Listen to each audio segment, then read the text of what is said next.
Welcome to data binaries. तो आइए देखते हैं part 2 of resume making. Next is your job profile or your skills and responsibilities. Now this is the most important section. इसको हम बोलेंगे the soul of your resume. resume की रूह, उसकी जान इसी पार्ट में है।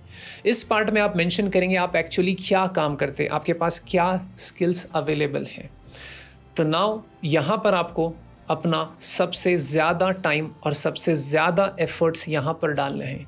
यही वो पार्ट है जिससे आपका सिलेक्शन होगा, जिससे आपके रिक्रूटर को आपके स्किल्स पता चलेंगे। इस पार्ट के लिए कुछ टिप्स है जो मैं आपको देना चाहूँगा।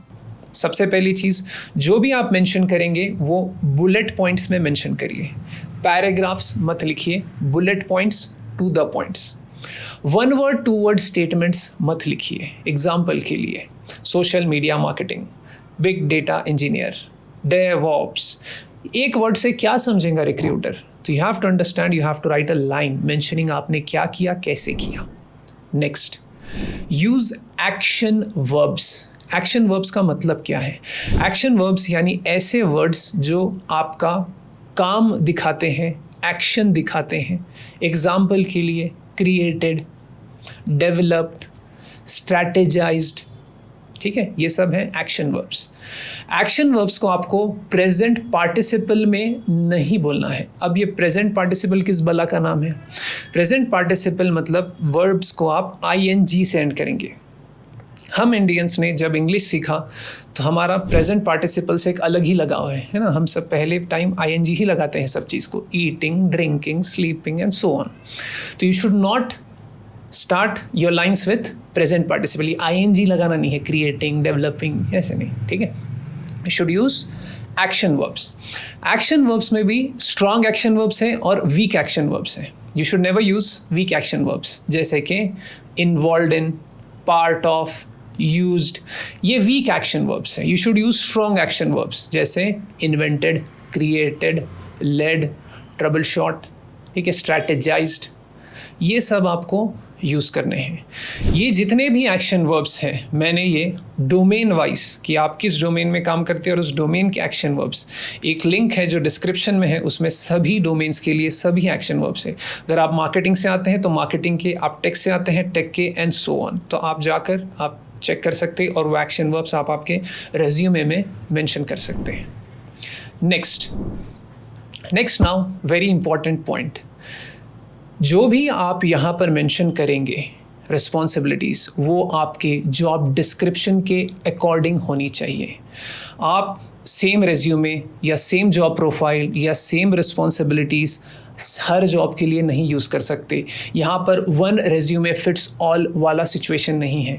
आपको जॉब डिस्क्रिप्शन देखकर जॉब डिस्क्रिप्शन के अकॉर्डिंग पूरे स्किल्स बनाने हैं। ये एफर्ट्स आपको लेना ही पड़ेगा। अगर आपको जॉब चाहिए, ये एफर्ट्स लेना पड़ेगा। सेम रेज्यूमे, सेम रिस्पॉन्सिबिलिटीज़ आप नहीं डाल सकते। आपको जॉब डिस्क्रिप्शन देखना है, वहाँ से कीवर्ड्स निकालने हैं और उस कीवर्ड्स के अकॉर्डिंग आपको अपने स्किल्स वहाँ पर मेंशन करने हैं। तो ऑलवेज मेक श्योर कि आप जॉब डिस्क्रिप्शन के अकॉर्डिंग वहाँ पर बना रहे हैं। जॉब डिस्क्रिप्शन के अकॉर्डिंग आपका हर रेज्यूमे उस पर्टिकुलर जॉब डिस्क्रिप्शन के अकॉर्डिंग रहेगा, कंपलसरी। अगर आप ये एफर्ट्स लेंगे तभी आपको सक्सेस मिलेगा, तभी आपका रेज्यूमे शॉर्टलिस्ट होगा। आप सेम रेज्यूमे हर जॉब के लिए नहीं अप्लाई कर सकते, ये अच्छे से याद रखिए। नेक्स्ट नाउ, जॉब प्रोफाइल के बाद नेक्स्ट फाइनली एजुकेशन। मेरा बस चले तो मैं एजुकेशन डालूँ ही ना, लेकिन अब एजुकेशन आपको डालना है क्योंकि सॉफ्टवेयर्स इसको चेक करते हैं। आज की डेट में सॉफ्टवेयर्स के थ्रू ये पहले रिज्यूमे स्क्रीन होता है, तो वहाँ एजुकेशन होना चाहिए। अब एजुकेशन में आपको क्या मेंशन करना है? अब स्कूल वूल ये सब मेंशन नहीं करना, you have to mention only the latest. आपका डिग्री कॉलेज आपको मेंशन करना है। डिग्री में आपका कॉलेज का नाम, आपके डिग्री का नाम, आपका pass out year, that's it. Marks लिखने की ज़रूरत नहीं है। अब बिल्कुल भी सेमेस्टर वाइज तो बिल्कुल भी मत करो, do not waste the space in your resume. Next, last is your additional information. Additional information में आप आपके हॉबीज़ के बारे में मेंशन कर सकते हैं, आपके कोई एक्स्ट्रा करिकुलर एक्टिविटीज़, ऐसी कोई भी चीज़ जो ये बताती है कि आप एक टीम लीडर हैं, आप एक टीम प्लेयर हैं, आपके अंदर जो लर्निंग एटीट्यूड है वो दिखाती हो, ऐसी कोई भी चीज़ आप वहाँ मेंशन कर सकते हैं। And finally coming to that summary जो हमने पहले छोड़ दी थी। तो अब जैसे ही आपका पूरा रेज्यूमे बन गया, अब आपको इस पूरे रेज्यूमे के अकॉर्डिंग समरी बनानी है। एंड वंस अगेन समरी आपके जॉब डिस्क्रिप्शन के अकॉर्डिंग रहेंगी। आपकी समरी सेम नहीं होंगी, जो जॉब डिस्क्रिप्शन है उसके अकॉर्डिंग आपको बनाना है। तो ये एफर्ट्स आपको लेना है। Remember that just like job profile, आपकी जो रिस्पॉन्सिबिलिटीज़ है वो जॉब डिस्क्रिप्शन के अकॉर्डिंग चेंज होंगी, वैसे ही समरी भी आपकी जॉब डिस्क्रिप्शन के अकॉर्डिंग रहेंगी। तो ये एफर्ट्स आपको लेना है। अगर आपने ये पूरा स्टेप बाय स्टेप अगर प्रोसीजर फॉलो किया तो आपके पास एक रेज्यूमे पूरा रेडी हो जाएगा। अब coming to that job profile, अब वो जो जॉब प्रोफाइल है उसके लिए जो स्किल्स एंड रिस्पॉन्सिबिलिटीज़ है उसके लिए प्राइमरी चीज़ जो ज़रूरी है वो ये है कि आपके पास स्किल्स होने चाहिए। Without skills what will you put, है ना, उसको सोल, उसको रूह, उसको आत्मा कहाँ से देंगे? तो you need to first develop skills. So at this point I want to take a break and tell you and introduce you about Data Binaries. Data Binaries एक edtech company है। Data Binaries was started with an intention to help candidates achieve a job in IT field। ऐसे लोग जो अपने career transition करना चाह रहे उनकी हेल्प। डेटा बाइनरीज में हम मोस्ट इन डिमांड टेक्नोलॉजीज़ के ऊपर ट्रेनिंग प्रोवाइड करते हैं, जैसे कि cloud computing, big data, DevOps, AI, ML, cyber security and so on. हमारे कोर्सेस ट्रेडिशनल कॉलेज जैसे नहीं हैं जहाँ पर theory and step by step section wise सिखाया जाता है। हम लोग कंपनी में जो काम होता है वही काम को हम डायरेक्टली लाइव सिस्टम्स पर सिखाते हैं, तो आपको एक पूरी पिक्चर आ जाती है कि एक्चुअली काम कैसे होता है। तो it becomes very easy for you to get the job in your company. तो do check out our courses. If you are interested to check out what all courses are available at Data Binaries, please call on the below number, book an appointment with one of our career consultants and let us help you advance in your career. If you are a fresher, then also we can help you. If you are someone working somewhere, आप कहीं काम कर रहे हैं लेकिन आपका salary नहीं बढ़ रहा, we can help you with that. If you are from a non-IT background and you want to switch in IT, then we can also help you in that case. So now coming back to the topic. Now there are certain tips that I want to give you. कुछ tips मैं आपको देना चाह रहा। Tip number 1, आपको हमेशा ध्यान रखना है कि रेज्यूमे में कोई स्पेलिंग मिस्टेक या पंक्चुएशन का मिस्टेक नहीं होना चाहिए। इसके लिए आप एक सॉफ्टवेयर यूज़ कर सकते हैं, ग्रामरली आपके लिए आपका ग्रामेटिकल एरर्स चेक कर देगा। नेक्स्ट, आपका रेज्यूमे सही से फॉर्मेटेड होना चाहिए। जस्टिफिकेशन लेफ्ट है, सेंटर है, राइट है, वो पूरा एक जैसा होना चाहिए। फॉन्ट साइजेस आपके पूरे कंसिस्टेंट होने चाहिए। हेडिंग का फॉन्ट पूरे हेडिंग का सेम, बॉडी का फॉन्ट पूरे बॉडी का सेम। एक हेडिंग का अलग फॉन्ट दे दिया, दूसरे का अलग दे दिया, एक फॉन्ट टाइप ले लिया, नीचे दूसरा ले लिया, तीसरा ले लिया, no. Font type and the font size should be consistent. Make sure this. ये अगर आप नहीं बनाएंगे तो वो रेज्यूमे प्रोफेशनल नहीं दिखेगा। आपने ये छोटी चीज़ें हैं लेकिन ये पूरा ओवरऑल एक अच्छा लुक दिखाती है, प्रेजेंटेशन अच्छे से करवाती है। नेक्स्ट, हमेशा रेज्यूमे को PDF में भेजिए, कभी भी वर्ड में मत भेजिए। वर्ड से प्रॉब्लम ये है कि जिस भी वर्जन में आपने वर्ड के रेज्यूमे बनाया, हो सकता वो वर्जन आपके रिक्रूटर के सिस्टम पे अवेलेबल ना हो, तो वो पूरा ख़राब हो जाएगा। नेक्स्ट, आपने कोई ऐसा फॉन्ट यूज़ कर लिया जो उसके सिस्टम पे इंस्टॉल नहीं है, उससे भी प्रॉब्लम हो जाएगा। तो बेस्ट इज़ आप PDF बना दो, PDF बना के भेजो तो आपका ये प्रॉपर दिखेगा रेज्यूमे, ठीक है। Next is now my most important tip, इसको ध्यान से सुनिए।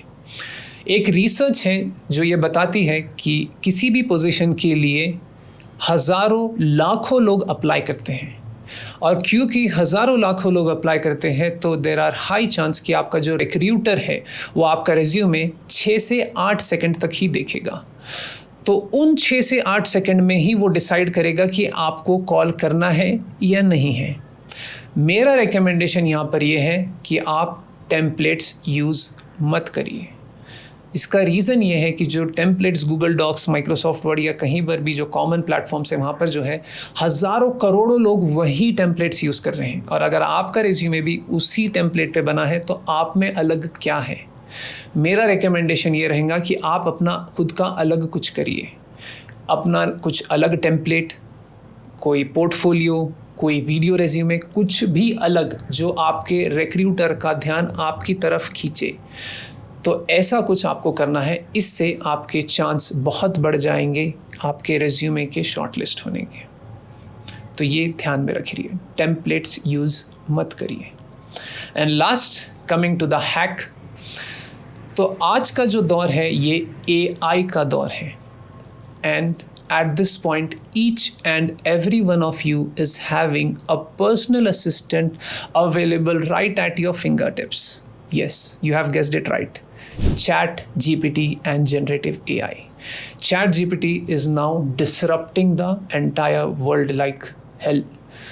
Pura productivity, it is like changing the game completely.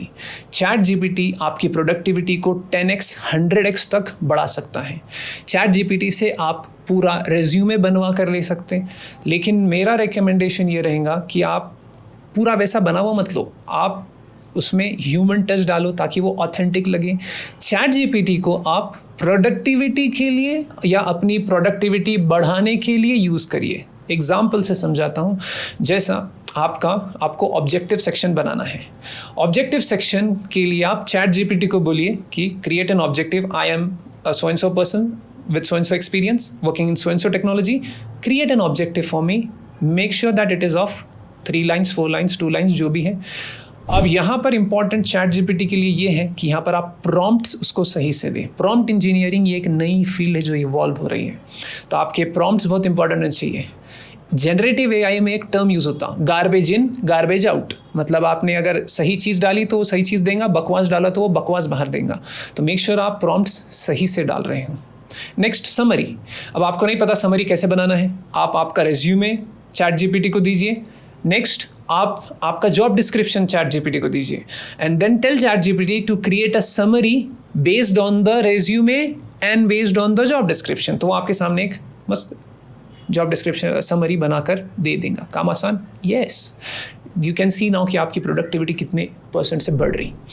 Next, जो आपका अचीवमेंट है, अब क्वांटिफाइबल, जो मैंने आपको बताया ना कि अब ये बहुत से लोग ये क्वांटिफाइबल में स्ट्रगल करते हैं कि भाई मेरे को पता ही नहीं कितने % से ये ऐसा कितने % से बढ़ जाता, you have no idea. So people से आई हैव नो आइडिया। तो अब आप जो रिस्पॉन्सिबिलिटी है, जो भी आपने बनवाया, वो बस आप ChatGPT में डालो और उसको बोलो कि create a quantifiable achievement for this. Next, आपको एक्शन वर्ब्स यूज़ करने नहीं आ रहा, आपका स्टेटमेंट डालो और उसको बोलो include an action verb for this, तो वो सामने से एक्शन वर्ब बनवा कर दे देगा। Next, grammars and punctuations. जैसे ही आपका रेज्यूमे पूरा बन गया, आप ChatGPT को पूरा कंटेंट दो और उसको बोलो कि इसमें से ग्रामेटिकल एरर्स निकाले, करेक्ट करे, पंक्चुएशंस निकाले और करेक्ट करे। You can see now the game has completely changed. जहाँ पर आपको पहले बैठकर पूरा घंटों इस पर डालना पड़ रहा था, अब बस आपको बस पता होना चाहिए आपकी स्किल क्या है, आपके कीवर्ड्स क्या है, and give it to ChatGPT. It will do everything for you. ठीक है? That's how useful ChatGPT is. ठीक है? So that's it from my side. I hope you found this video helpful. अगर आपको ये वीडियो अच्छा लगा तो please like the video. Next, let me know about your thoughts in the comments section, and don't forget to subscribe the channel and also ring the bell icon. So let us meet in the next video. Till then, keep learning and keep growing.